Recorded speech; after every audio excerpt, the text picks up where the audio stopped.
Bom dia, pessoal. Vamos iniciar mais um vídeo aqui na Vinci Capital. Hoje, né, temos grandes assuntos para falar a respeito aí de notícias vindas do Brasil e também os reflexos na economia e o que podemos esperar para essa semana, né? Para a gente começar, como já é de praxe, já vou botar na tela aqui essas informações, essas notícias aí que a gente tem. E quem já conhece o canal, já curte, compartilha, comenta e vamos lá, né? Então, primeira notícia assim que já deu o que falar no final da semana passada, foi que o Donald Trump retirou as tarifas de 40% sobre vários produtos, mas especialmente sobre carne, café e alguns outros produtos, principalmente ligados aí à área de agronegócios, né, do Brasil. São 212 itens agrícolas e de agropecuária, então realmente o Brasil teve aí um setor, né, favorecido com essa decisão. E é interessante a gente entender, né, por que que o Donald Trump tomou também esse tipo de decisão. Donald Trump é realmente fato um homem de negócios, ele tem, né, como principal driver para suas decisões os negócios. E como sua popularidade estava, né, sendo afetado devido à alta inflação, que nós vamos ver num próximo vídeo que eu vou fazer aqui no canal, isso aí tem um impacto aí forte, né, nas suas decisões, e ele acabou abrindo mão aí dessa pressão em cima do governo brasileiro, justamente para poder, entre aspas, livrar a barra dele internamente. Então, o Donald Trump ele é pragmático, ele enxerga primeiro de tudo seus interesses e os interesses, obviamente, do povo americano, e com isso, né, ele acabou, vou de novo botar umas aspas aqui, cedendo, né, a negociação brasileira. E aí, né, vamos aqui dar os méritos. De fato, o governo Lula, né, principalmente na figura do Lula, teve um sucesso, né, nessa primeira perna de negociações aí com o governo americano. E isso realmente é de tirar o chapéu. E eu já falei já num vídeo anterior que o Lula ele está sendo, né, muito observado. Esse embate entre Brasil e Estados Unidos está sendo muito observado porque, de fato, né, é um país de terceiro mundo brigando, né, economicamente com uma economia de primeiro mundo, que talvez a maior economia, talvez não, com certeza a maior economia do mundo, e isso, e conseguindo ter algum efeito, né, conseguindo ter alguma vantagem, né, em relação a isso. Então, o Brasil tem aí esse viés aí de ser um exemplo também para os outros, e o Donald Trump, nessa primeira perna, saiu, entre aspas, derrotado, porque teve que dar o braço a torcer e voltar atrás com tarifas, como já fez com outros países, mas no caso do Brasil foi emblemático, porque até agora o Brasil não ofereceu nada de fato tangível para que isso se justificasse. Então, realmente, é uma vitória do governo Lula, então não tem como negar isso, mas não é uma vitória tão expressiva, tá, quanto parece, né, através das notícias. Eu trouxe aqui uma reflexão do Richard Rittenband, que é um grande economista e analista brasileiro, explicando, né, todos os pontos, né? Primeiro teve o aumento das tarifas recíprocas, depois teve uma tarifa adicional de metal e derivados, e aí sim, né, a gente teve as tarifas de 40% aplicadas de forma política, né, devido à questão lá do presidente Bolsonaro, que também a gente vai falar um pouco aqui nesse vídeo.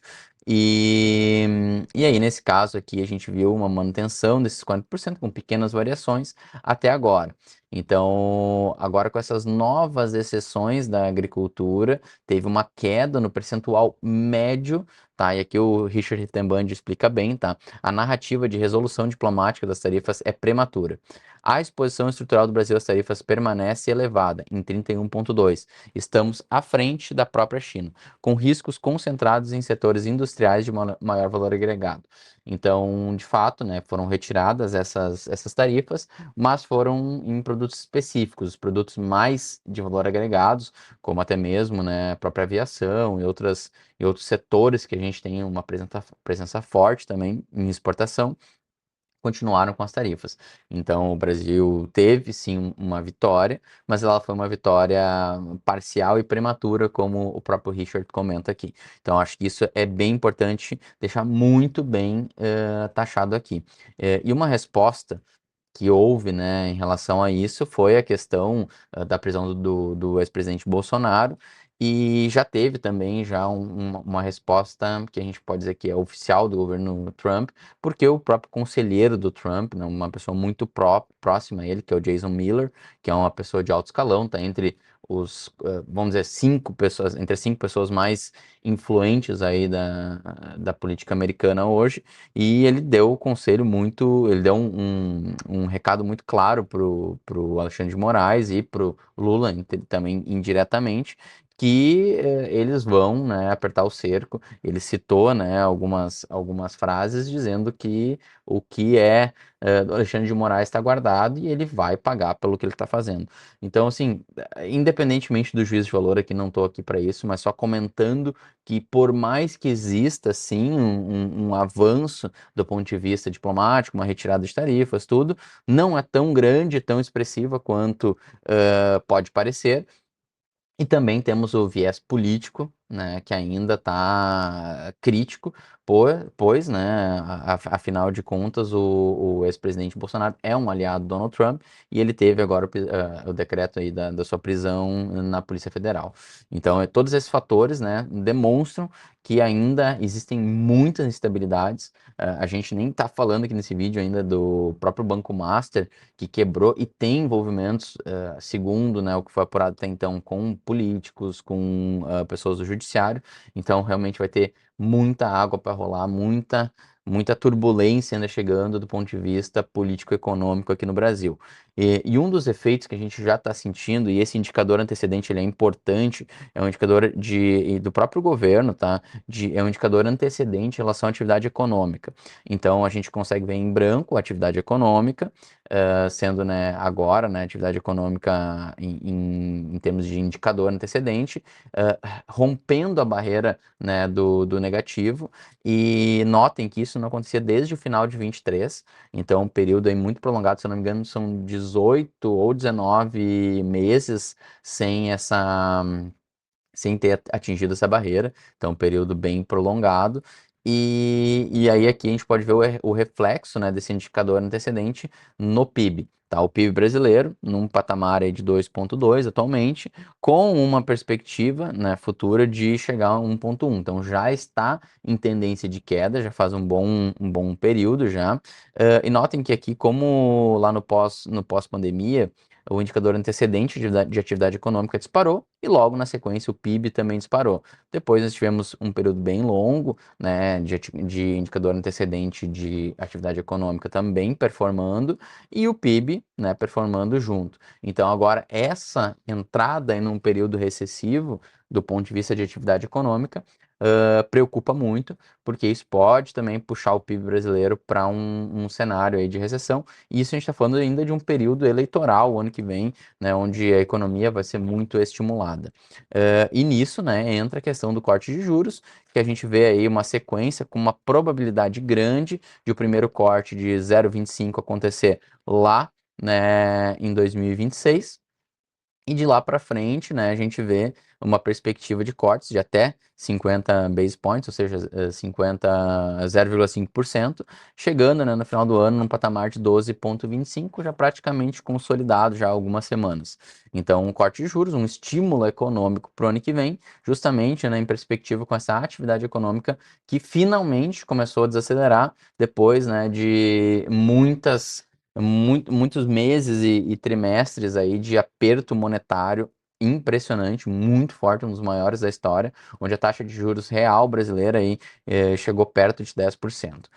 Em relação à Bolsa Brasileira, no ano performando 28%, uma disparada ali, dá para se dizer, em outubro, foi um dos melhores meses aí desses últimos anos da Bolsa Brasileira, e a gente vê aí um ano fantástico, mas, né, com todos esses riscos geopolíticos e econômicos que a gente está falando, esse início de semana é um início de semana muito relevante, muito importante de ser analisado, porque a gente vai ver se os efeitos das retiradas das tarifas realmente são sustentáveis ou não, e o impacto que a quebra do Banco Master vai trazer para os mercados em relação aí à contaminação sistêmica. Então são vários pontos que a gente vai observar, mas a bolsa indo muito bem e começando, né, a entrar fluxo. Então essa pequena correção aí que a gente viu nessa última semana trazendo, chamando fluxo aí para dentro, então, da Bolsa Brasileira, então isso é um fator importante, porque sazonalmente, novembro e dezembro geralmente são períodos de fluxo intenso, tanto, né,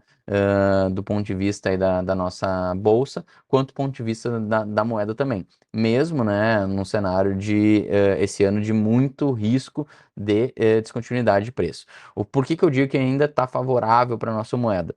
Notando, né, desde o ano passado, uma rolante de um ano, a linha de tendência de queda vem sendo respeitada, então os topos estão batendo com a linha de resistência descendente e estão corrigindo. Esse final da semana passada bateu novamente numa dessas linhas aí de resistência. Então vamos ver se o início da semana começa com uma correção, né, com o real se valorizando frente ao dólar, ou se a gente vai ter um rompimento. Se houver um rompimento, aí sim, a gente vai estar falando no final de ano muito realmente preocupante do ponto de vista da moeda, podendo buscar aí patamares até elevados, como foi no ano passado, né? Notem que o final do ano passado a gente viu uma disparada do dólar muito forte no pós-eleição do Donald Trump, tudo, então teve vários fatores lá, e principalmente foi aquela questão do pacote de corte de gastos lá que o governo apresentou, que foi irrisório e até, de certa forma, decepcionante. E agora, final desse ano aí, a tendência, né, de um envio de remessas muito forte de dólar para fora, justamente pela questão aí das mudanças tributárias que começam a partir do ano que vem. E ainda seguem, né, as apostas fortes na valorização do real lá na Bolsa de Chicago. Então, bastante coisa acontecendo no Brasil. Acho que temos aí muito pano para manga.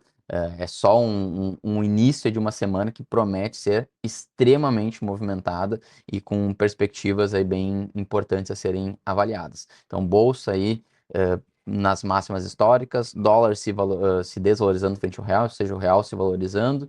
Então, coisas importantes num turbilhão geopolítico econômico que pode aí se agravar muito essa semana, mas vamos lá, esperamos que as notícias, né, dos cortes de tarifas, tudo ajudem também nesse cenário. Grande abraço e até o próximo vídeo aqui no canal.